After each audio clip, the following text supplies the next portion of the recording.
Siskel and Ebert review Don Johnson and Melanie Griffith as a troubled couple in Paradise. A street kid becomes a TV star in Livin Large, and Robin Williams befriends Jeff Bridges in The Fisher King.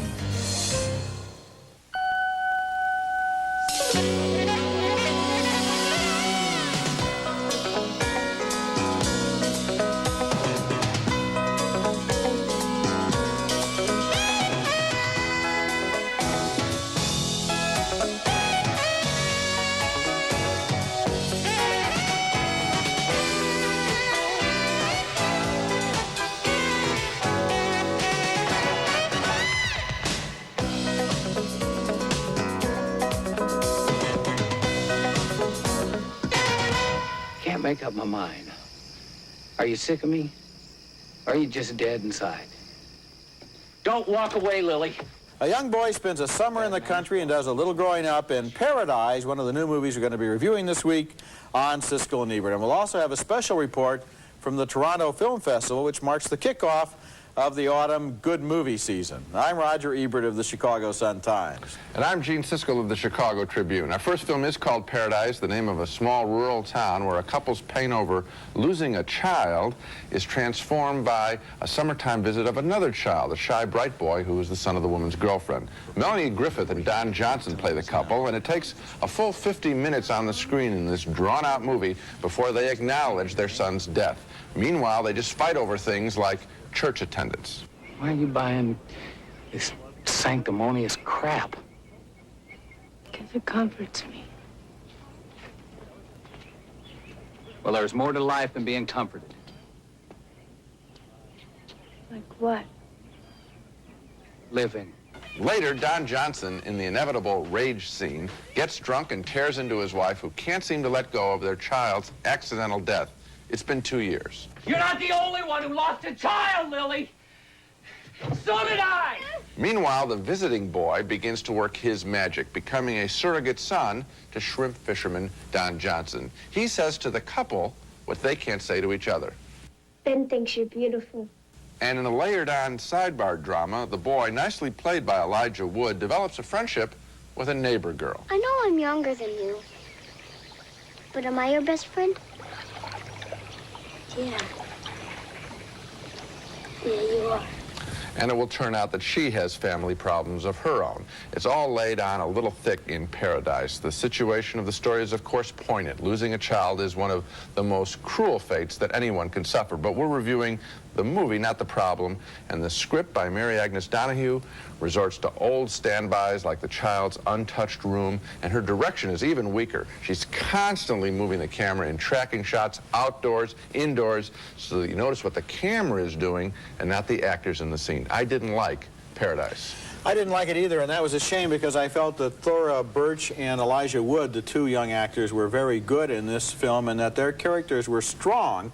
And if the movie had been told essentially about them, with all of the adult players having basically background roles, then we could have seen through their eyes these problems that, on the other hand, in this screenplay are all spelled out in enormous detail. Another thing I didn't like about the movie, every single time that any theme, subject, or prop was introduced, it had to pay off. When you see that tower, I would have bet you $100 what was going to happen on top of that tower, and it happened exactly the way I knew it would. And the music is really overscored. If the scene is really dramatic, you don't need this much music. And there's a missing scene here, too. Why not have the parents who've lost their child talk about the child? It's just like lost child, introduced, now we can run and tell our story. They don't show what went on there. Solution of problem without remembering problem. Yes. For that matter, you have at least one unfaithful parent too many, and we only have 2 kids in this film. And we have the marital problems up north, the marital problems down here, and then the girl comes on with a roller skater who, I mean, how many, the movie is just wall to wall with betraying parents. Can't somebody be normal? Okay, next movie. Our next movie is Livin Large, which begins as a terrific idea for a movie and then works hard and successfully to whittle it down to the level of a brainless sitcom. The movie stars Terrence T.C. Carson as a truck driver for a dry cleaners who dreams of being a TV anchorman someday. He's even taken classes at the local Ajax School of Broadcasting, and so he's ready to grab his big opportunity when a real newsman is gunned down in a hostage crisis and the street kid picks up the microphone. And just moments ago, he shot and killed Charles Hempstead, the dopest anchorman on the dial. Yo, and a personal hero of mine. For Christ's sake, Kate, he isn't even speaking English. We're all missing. The sniper didn't, but we will. Before long, though, success corrupts the new reporter who falls for the seductive strategies of the station's sexy weather reporter. Missy, what are you doing here? Anything you want, sexy Dexy. Sexy Dexy, my ass! I'm gonna kill her! The selling out process continues as the station's program director, played by Blanche Baker, tries to get her new star to look more like a TV news clone.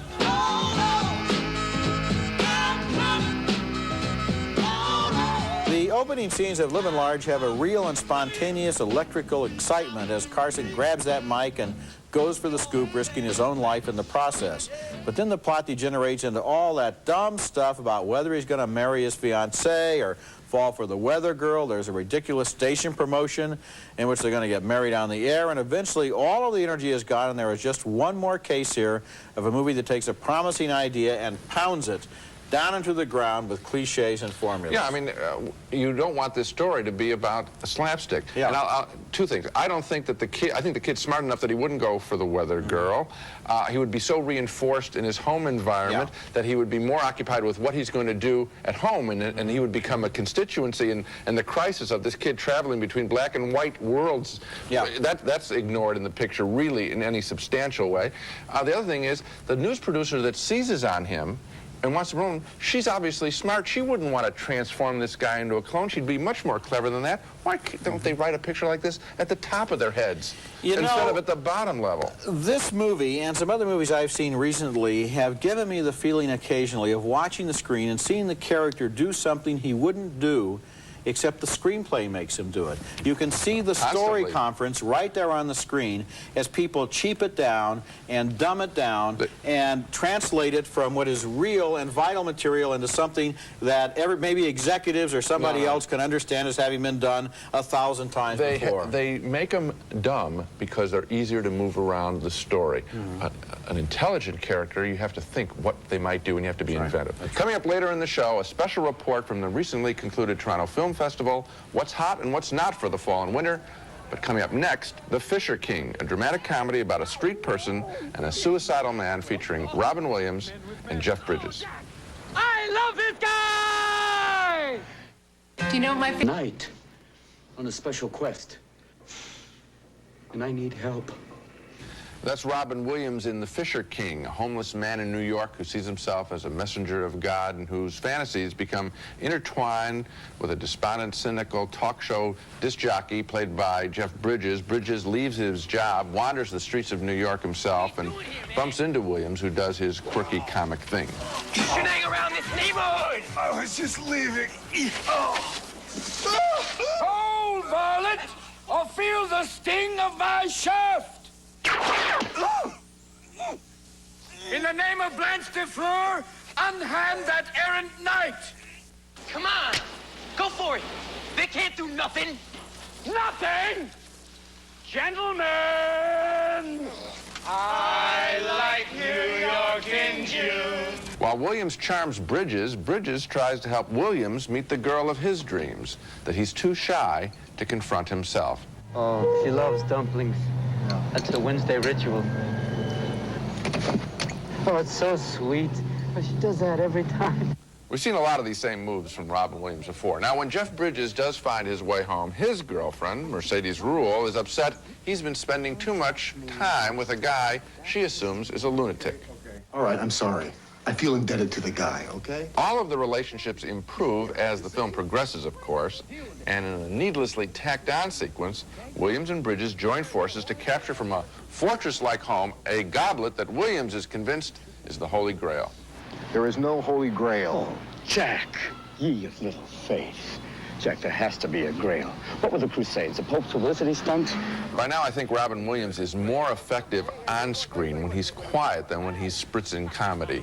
The relationship between Bridges and his girlfriend isn't that appealing, and that final caper really gilds the lily in this picture. I would have liked this film a whole lot more if director Terry Gilliam, one of our most ambitious filmmakers, had dialed down a bit, dialed down his own reach a bit, and told a story with fewer fantasy characters, fewer fantasy sequences of knights on horseback running through the streets of New York, and more scenes of tenderness and heart. There's a lot to like and dislike in The Fisher King. Well, I did like the relationship between Bridges and his girlfriend. Mercedes Ruehl, I think, is an interesting performer, and I always enjoy seeing her on in the movies. stage. But boy, you're right about this film. It's almost as if Terry Gilliam is working on 2 screenplays at the same time, and when he's asked to make a movie, he says, well, maybe I'll just put the best parts of both of them together here, because there is too much in this movie, and most of it is only in order to maybe work for a second, or work for a gag, or work for a quick payoff, with no notion at all of the big plan. For example, the whole business of the Holy Grail is a complete red herring. Utterly unnecessary. They had an ending there that would have been sweet. Sure. And they add this caper on. Terry Gilliam has made pictures. Some people like them. They have been rejected by the public, I think, and rejected by you and me, and I think it's because it's overstuffed. There is so much stuff here that you want to say. Figure out the movie you want to make. Figure out what you want to say about these characters. Figure out, is it going to be realistic? Is it going to be a fantasy? Is it going to be a comedy? Is it going to be a romance? How many characters are you going to have? How much time can you allow them to spend screaming at the top of their lungs at each other with these deathless proclamations of everything they believe in? Everything's at the top pitch here until you just want to shield yourself from this onslaught from the screen. That was our reaction to Baron Munchausen and Brazil. Here it is again. Okay, when we come back, Sean Penn's debut as a director in The Indian Runner. I'm an Indian runner. I'm a message. And there's hell. There's heroes and outlaws. Which one are you? 2 brothers taking different paths in life in The Indian Runner, a new film directed and written by Sean Penn. One of the brothers is a policeman played by David Morse as the good son of the family, law-abiding and responsible. The other is a violent drifter played by Viggo Mortensen. With your record, you could do a year on this. What can I say? I f***ed up. I get in a violent way. Look around the room. I want to bust it all to hell. I see a guy like that. I want him to look at me cross. I don't want that excuse to do him. One of the real surprises of the movie is the powerful and subtle dramatic performance by Charles Bronson. After a string of disappointing action pictures, here he is as the father of the 2 boys in a completely convincing portrayal. Where is he? Columbus. Now, he didn't send a card, but a girl named Dorothy. Dear Mr. and Mrs. Roberts, Frank hit me. My daddy said he had to go to jail. But don't worry, because I'm here to take care of him. There have been a lot of movies about the good brother and the bad brother, and what sets The Indian Runner apart, I think, is its focus. The bad brother isn't the hero here or even the anti-hero. He's essentially just a problem that cannot solve itself. And the real dramatic focus of the movie is whether or not the policeman will continue to enable his brother's bad behavior by bailing him out and taking him in every time he screws up. The movie was written and directed by Sean Penn, one of the best actors in American movies, and he's announced that he plans to direct only from now on and not act anymore. Well, I hope that's not true. His acting is too valuable to lose, but on the basis of The Indian Runner, he does have the stuff to be a strong and true director. Yeah, I have both sentiments, I'm sure he'll act again, and I look forward to it. I think it's a good picture in the way. It's a little overstuffed, but the easiest way that I could print out for myself that I was captivated by this film is there's a concluding sequence in the bar with the brother, and there was a lot of tension there inside me of whether or not he was going to be able to stop his streak of bad behavior. And you and I have seen 1,000 bar fights and 1,000 people with problems in bars, and they get to be rather boring. Here, I was rooting for this guy to heal himself some way, and that's when I knew I liked the picture. And you can view this as 2 sides of one personality, a caring part of yourself and a part that gets into trouble and can't control it. And so it's a fascinating study. I'm sure people are going to read this as two sides of Sean Penn's life, and I think it's really a good picture. Maybe it is two parts of Sean Penn's life. I don't know, but what he does here in this screenplay is something that a lot of much more experienced screenwriters wouldn't do. He doesn't make the bad brother into the James Dean rebel. He doesn't make the good brother into the savior. He says, the movie is not about the brothers, the movie is about the problem. And that's like lesson one in a good screenplay is concentrate on the problem and let it try to resolve itself instead of saying, well, this brother has to act this way, this one has to act this way. That's why our attention is so riveted all the way through. Coming up next, Roger's special report on this month's many offerings at the Toronto Film Festival, one of the world's best. Academy Award-winning films are released every year, and the autumn movie season is kicked off annually by 3 major North American film festivals in Montreal, Telluride, and Toronto, followed a few weeks later by the events in New York and Chicago. This year I went up to Toronto, which claims to be the #1 movie-going city in North America on a per capita basis, to visit a festival the whole city seems to turn out for. For 10 days every September, Toronto is literally the movie capital of North America. More than 200,000 people see close to 300 movies, big and small. Screenings are held all over town all day long in nearly a dozen theaters, and the Toronto crowds are prepared to line up for almost anything, even the most obscure documentary. But of course, the biggest crowds are here every night at the Elgin Theater for the 2 nightly galas. We're going to be late now. Tonight they waited for a glimpse at Don Johnson in the premiere of Paradise, in which he stars with his wife Melanie Griffith. 2 hours later, River Phoenix was skirting cameras to attend the screening of My Own Private Idaho, his second leading role released on The Tale of Dogfight. Well, you know, normal, like a mom and a dad and a dog and that, normal. This dark and yet comic movie was about a friendship between 2 male prostitutes. It starred Phoenix with Keanu Reeves and is the kind of project that will bring this reclusive young actor out on the festival circuit and in front of a TV camera. It's nice seeing people come together and check out all the new happening things. And it certainly does good for, you know, these films that would otherwise, you know, be left to the wayside because they're not accessible in a broad sense, you know. Don Johnson, on the other hand, is a veteran of the publicity tours. Is it a festival for you? Oh, yeah. Yeah. Listen, any actor that says that he doesn't enjoy the adulation and the recognition of his work is full of beans. A lot of other big and small autumn movies had long lines circling the block all over Toronto. Jodie Foster brought her first directorial effort, Little Man Tate. Best thing that ever happened to me. The Fisher King with Robin Williams and Jeff Bridges played to packed houses. Laura Dern's great performance in Rambling Rose was well received. And Peter Greenaway, who's the cook, the thief, his wife, and her lover shocked a lot of moviegoers last year, was back with another unusual film, Prospero's Book, starring John Gielgud. It wouldn't be a movie festival without at least one film that people seem to like and hate in equal numbers, and this year, that movie was The Rapture, starring Mimi Rogers as a woman who literally pushes God right to the brink. If you listen, if you pray for it, there's going to be a warning. The man who founded this festival 16 years ago told me why Toronto has become a testing ground for big fall releases. The one thing that really distinguishes this festival from, say, the Cannes Film Festival, this one is designed for people. This one is designed for the people to come and watch films, people who love films. And because Toronto draws all the heavy hitters from Hollywood, it's become a great place to launch small movies whose creators don't know exactly what to expect. Janice Lumman and Adrian Mitchell are the co-producers and directors of Talk 16, a documentary that had festival audiences standing up and cheering. It follows 5 very different teenagers through one of the hardest years of any girl's life, the 16th year. If I'm attracted to someone sexually, I'll let them know.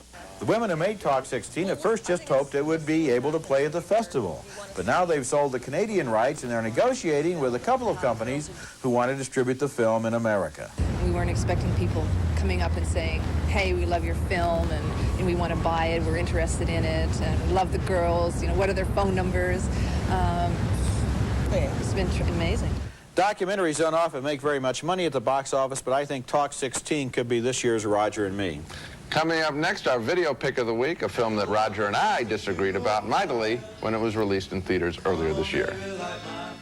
Release of The Doors gives me one more chance to recommend Oliver Stone's film about the 60s musical group and its magnetic leader, Jim Morrison. Val Kilmer gives a mesmerizing performance as Morrison, who viewed himself as infused with an Indian spirit as he led a tribal rebellion against complacency in the Vietnam-era America. Val Kilmer couldn't have been better. I sure hope he is remembered at Oscar time next year. The evocation of the 60s by Oliver Stone is on target, warts and all. You know, I think sometimes people stay away from a picture like this in theaters because they're afraid they're going to have to deal with the rowdy rock music crowd. Well, The Doors is available now on tape and disc, and you don't need a metal detector in your own home to watch it, which I strongly recommend you do. Now let's recap the movies we reviewed on this show. 2 thumbs down for Paradise, a TV problem of the week style picture with Don Johnson and Melanie Griffith mourning the loss of a child.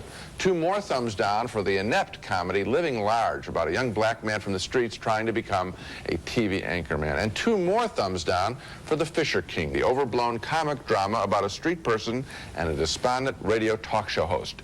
2 thumbs up, however, for The Indian Runner, Sean Penn's impressive directing debut about troubled brothers. It's a very good movie. That's it for this week. Next week we'll be back with reviews of new movies, including Deceived, starring Goldie Hawn as a woman making some shocking discoveries about her late husband, and My Own Private Idaho, starring River Phoenix and Keanu Reeves as drifters and friends. That's next week, and until then, the balcony is closed.